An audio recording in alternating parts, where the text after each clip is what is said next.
जय हिंद दोस्तों, स्वागत है आपका हमारे YouTube channel railway success point में। दोस्तों, आज आपके लिए हम एक बहुत ही इंपॉर्टेंट वीडियो लेकर आ चुके हैं, जिसमें आज हम बात करने जा रहे हैं एक खास चैप्टर की, जिसको रेलवे द्वारा बहुत ज्यादा ही पूछा जाता है और अन्य एग्जाम में भी इसकी ज्यादा मांग रहती है।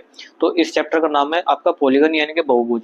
तो बहुभुज से क्वेश्चन बहुत ज्यादा पूछे जाते हैं, यानी कि उनके विकर्ण पूछे जाते हैं, भुजाओं की संख्या पूछी जाती है, यानी कि आंतरिक कोण बाह्य कोण के योग और प्रत्येक आंतरिक कोण या प्रत्येक बाह्य कोण पूछा जाता है। तो ये सभी कॉन्सेप्ट आज इसमें क्लियर करेंगे हम। तो ये वीडियो आपके लिए बहुत ही खास रहने वाली है, खासकर ग्रुप डी और एनटीपीसी वालों के लिए, और आरपीएफ कांस्टेबल जो एग्जाम है हाल ही में, यानी कि जिसकी अनाउंसमेंट हुआ है एग्जाम डेट का, तो मार्च में इसके एग्जाम है, तो ये उनके लिए भी बहुत ही ज्यादा हेल्पफुल रहने वाले हैं। तो आइए वीडियो शुरू करते हैं। मैं रजत कुमार पॉइंट्समैन स्वागत करता हूँ आपका। तो देखिए सबसे पहले बात कर लीजिए पॉलीगन यानी कि बहुभुज। बहुभुज क्या होता है? तीन या तीन से अधिक भुजाओं की बंद आकृति को क्या कहा जाता है? बहुभुज। तो ये आपके त्रिभुज हुआ, वर्ग हुआ, या आयत हुआ, या आपका पेंटागन हुआ, या आपका हेक्सागोन हुआ, ये सब क्या होते हैं? आपके बहुभुज होते हैं। ठीक है। तो ये कितने प्रकार के होते हैं? यानी कि एक तो उत्तल होता है, एक अवतल होता है। अवतल उत्तल यानी कि एक तो बाहरी बाह्य, जिसका बाह्य भाग होता है, एक आंतरिक भाग होता है। तो देखिए प्रत्येक आंतरिक कोण 180 से कम होता है, यानी कि प्रत्येक जो आंतरिक कोण होता है इसका, यानी कि जो अवतल होता है उसका कितना, प्रत्येक आंतरिक कोण क्या होता है? 180 से कम होता है। और सभी विकर्ण क्या होते हैं? अंदर की ओर। और ये जो उत्तल की बात कर लिए इनके बाह्य की, तो कोई भी एक कोण 180 से अधिक नहीं हो सकता, यानी कि इसका कोई भी कोण 180 से अधिक नहीं हो सकता।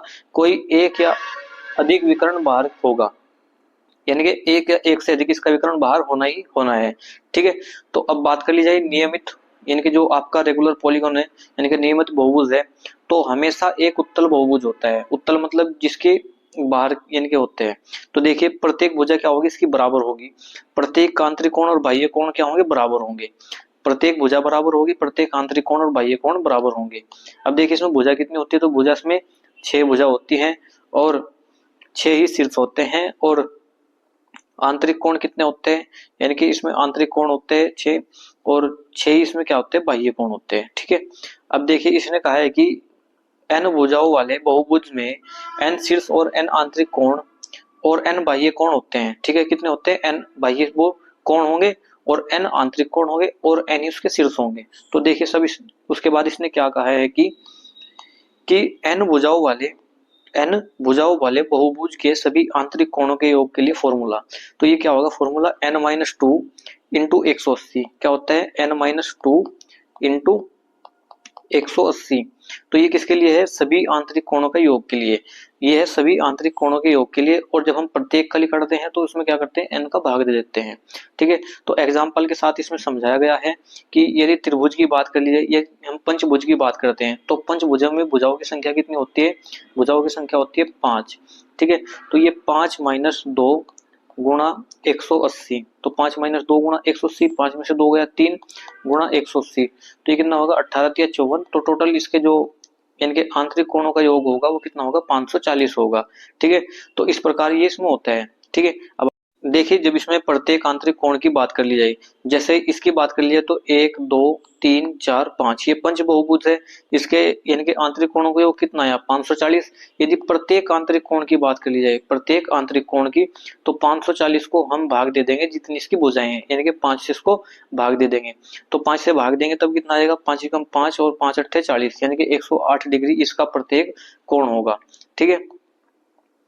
देखिए अब बात कर ली जाए नेक्स्ट फॉर्मूले की, तो एक नियमित बहुभुज का प्रत्येक आंतरिक कोण, तो नियमित बहुभुज के प्रत्येक आंतरिक कोण के लिए फॉर्मूला क्या होता है? ये होता है n-2 इंटू 180, जो अभी हमने आपको बताया है, अपॉन n। n क्या होता है इसमें? यानी कि भुजाओं की संख्या, यानी कि ये तो निकला सभी का योग n-2 इंटू 180, और जब प्रत्येक निकाल लेंगे तो उतनी भुजाओं से उसको भाग दे देंगे। ठीक है। अब इसके बाद जो इंपोर्टेंट रहता है इसमें वो है ये कि n भुजाओं वाले बहुभुज के सभी बाह्य कोणों का योग, तो जितने भी सभी बाह्य कोण होंगे उनका जो योग होगा वो हमेशा 360 डिग्री होगा। ठीक है। तो जब हम बात कर ली जाए इसके आंतरिक कोण, यानी कि आंतरिक कोण प्लस बाह्य कोण, यानी कि exterior angle plus interior angle, इनका जो सम होगा वो आपका 180 गुणा भुजाओं की संख्या होगा। ठीक है। तो इस तरीके से ही इसका रहता है। अब नेक्स्ट कॉन्सेप्ट देखते हैं इसमें। नेक्स्ट देखिए इसमें बात की गई यहाँ पर, ये फॉर्मूला है आपका कि आंतरिक कोण प्लस बाह्य कोण बराबर किसके होगा? 180 डिग्री के। तो आंतरिक कोण और बाह्य कोण बराबर किसके हो गए 180 के। यदि इसमें कह दिया जाए कि एक नियमित बहुभुज के प्रत्येक बाहरी कोण, अभी तक तो टोटल देखिए प्रत्येक बाहरी कोण की बात की गई, अभी प्रत्येक आंतरिक कोण निकाला था हमने, तो प्रत्येक आंतरिक कोण के लिए फॉर्मूला क्या था हमारा n-2 इंटू 180 अपॉन n हो जाएगा, ठीक है। और प्रत्येक बाह्य कोण की बात करिए तो पर जो बाह्य कोणों का योग होता है वो कितना होता है 360 अपॉन भुजाओं की संख्या इनके n, 360 को n से भाग दे देंगे, n क्या है भुजाओं की संख्या, ठीक है। तो उसमें क्या निकल जाएगा प्रत्येक बाह्य कोण का आपका प्रत्येक बाह्य कोण निकल जाएगा, ठीक है। अब इसके बाद बात कर ली जाए इसमें भुजाओं की संख्या की, तो कभी कभी इसमें क्वेश्चन पूछता है कि इसमें क्या दे देगा कि आपको ये प्रत्येक आंतरिक कोण इसका ये है, तब इसमें भुजाओं की संख्या कितनी होगी। तो भुजाओं की संख्या आपको इसमें बताने के लिए एक फॉर्मूला होता है, फॉर्मूला क्या होता है 360 अपॉन n, यानी कि 360 को जितनी भी एडिज है यानी कि उसकी उससे भाग दे देंगे तो आपका क्या निकल कर आ जाएगा प्रत्येक भुजाओं की संख्या आ जाएगी। नहीं तो दूसरा फॉर्मूला क्या होता है यानी कि इसमें, ठीक है। अब इसकी बात कर लिए एडिज निकालने के, इसके विकर्ण देखिए विकर्ण निकालने के लिए फॉर्मूला दिया गया है। यदि आपको विकर्ण पूछ लिया जाए, ये दो हमेशा चीज पूछी जाती है, एक तो प्रत्येक आंतरिक कोण और एक विकर्णों की संख्या, ठीक है। तो देखिए विकर्णों के लिए संख्या क्या इनके फॉर्मूला क्या होता है n into n minus 3 upon 2, ठीक है। ये होता है n into n minus 3 upon 2, ये इसका फॉर्मूला होता है किसका, यानी कि प्रत्येक यानी कि किसी बहुभुज में विकर्णों की संख्या निकालने का। तो विकर्णों की संख्या निकालने के लिए फॉर्मूला क्या होता है n into n minus 3 upon 2 के, ठीक है। इसके बाद बात के लिए यानी कि हेक्सोन की, तो हेक्सोन ये होता है आपका, ठीक है। देखिए हेक्सोन में कहा है कि प्रत्येक आंतरिक कोण कितना होता है 120 का, प्रत्येक बाह्य कोण 60 डिग्री का, कुल विकर्ण कितने होते हैं उसमें 9 होते हैं, बड़ा विकर्ण कितना होता है 2a के बराबर होता है, परिमाप कितना होता है 6a, क्योंकि हेक्सोन की बात की गई है तो 6 यानी कि भुजाएं और a क्या है प्रत्येक भुजा की माप, ठीक है। इस प्रकार बात कर ली जाए नेक्स्ट कॉन्सेप्ट की, तो नियमित षष्ठभुज 6 समबाहु और 3 समचतुर्भुज से मिलकर बना होता है, ठीक है। तो एरिया क्या होगा उसका √3/4 इंटू भुजा का स्क्वायर, ठीक है। तो ये किसका फॉर्मूला हुआ, ये हुआ समबाहुभुज के यानी कि समबाहु त्रिभुज का फॉर्मूला। तो समबाहु त्रिभुज का फॉर्मूला क्या होता है √3/4 इंटू भुजा का स्क्वायर, और जब 6 की बात की गई है तो ये आ जाएगा 6, ठीक है। इसके बाद ये कितना होगा यानी कि 3 इंटू √3/2a², ठीक है, ये हो जाएगा। इसके बाद बात करी जाए यदि लघु विकर्ण निकालना हो जाए, तो लघु यानी कि छोटे वाले जो विकर्ण है यानी कि उसकी माप निकालनी पड़े तो क्या होगा ये √3/2 इंटू भुजा यानी कि a, ठीक है।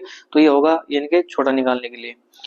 अब बात कर ली जाए कि, ठीक है, 6 समबाहु त्रिभुज का गठन हुआ है तब जाकर ये बना है, ठीक है। प्रत्येक त्रिभुज का क्षेत्रफल समान होता है, यानी कि 6 गुणा त्रिभुज का क्षेत्रफल √3/4 इंटू भुजा का स्क्वायर, इससे निकाल सकते हैं इसका क्षेत्रफल हम, इसका हेक्सोन का। अब इसकी बात कर ली जाए तो एक नियमित षष्ठभुज में समान क्षेत्रफल के 3 समचतुर्भुज होते हैं, यानी कि एक षष्ठभुज में यानी कि हेक्सोन में कितने होते हैं समान क्षेत्रफल के 3 समचतुर्भुज होते हैं। देखिए इसमें कितने चतुर्भुज होते हैं, ये होते हैं 3, कौन से समचतुर्भुज, किसमें षष्ठभुज में यानी 6 यानी कि हेक्सोन में 6 यानी कि, ठीक है। अब बात कर ली जाए नेक्स्ट कॉन्सेप्ट की, तो नेक्स्ट कॉन्सेप्ट है आपका, देखिए अष्टभुज की बात कर लिए तो अष्टभुज में क्या होता है, अष्टभुज में होते हैं 8 भुजाओं वाला एक नियमित आकृति होती है। मान लीजिए कि अष्टभुज की भुजा ए है तो इसका परिमाप क्या होगा 8a होगा, क्षेत्रफल क्या हो जाएगा, क्षेत्रफल हो जाएगा आपका ये 2 इंटू √2+1 अपॉन 2 इंटू √2+1 इंटू भुजा का स्क्वायर, परिमाप आपका 8a होगा, और त्रिज्या कितनी होगी, इसकी जो त्रिज्या होगी a/2 इंटू √2-2, ठीक है, ये होगी इसकी त्रिज्या। बात कर ली जाए परिधि की, तो परिधि होगी इसकी, ये आपकी परिधि होगी, ठीक है। तो √2 + √2/2 इंटू a, ठीक है।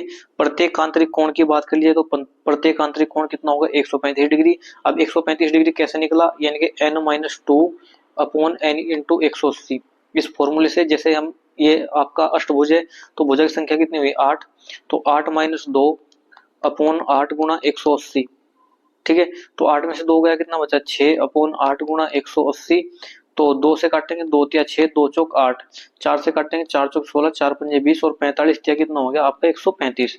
तो प्रत्येक आंतरिक कोण कितना है 135 डिग्री का, प्रत्येक बाह्य कोण कितना होता है ये 45 डिग्री। तो प्रत्येक बाह्य कोण निकालने के लिए क्या करना होता है, फॉर्मूला क्या होता है 360 को भाग देनी होती है भुजाओं की संख्या से। तो भुजाओं की संख्या कितनी है? 8। 8 से काटेंगे तो 8 चौक 32, कितना बचा आपका, यानी कि 4 बचा, 8 पंजे 40। ठीक है, तो ये कितना है? 45 डिग्री। अब बात कर ली जाए इसमें विकर्णों की संख्या, तो विकर्णों की संख्या कितनी होती है? 20। अब विकर्णों की संख्या निकालने क्या फॉर्मूला होता है? तो n-3 इंटू टू अपॉन ये n-3 इंटू, यानी कि n-3 अपॉन 2। तो भुजाओं की संख्या यानी कि 8-3/2, 8-3/2। ठीक है, n इंटू n का मान कितना है यहाँ पर? 8 है, तो 2 चौक 8 हो जाएगा। तो 4 गुना 8 में से 3 गया कितना? 5, और 4 पंजे कितना हो जाएगा? 20।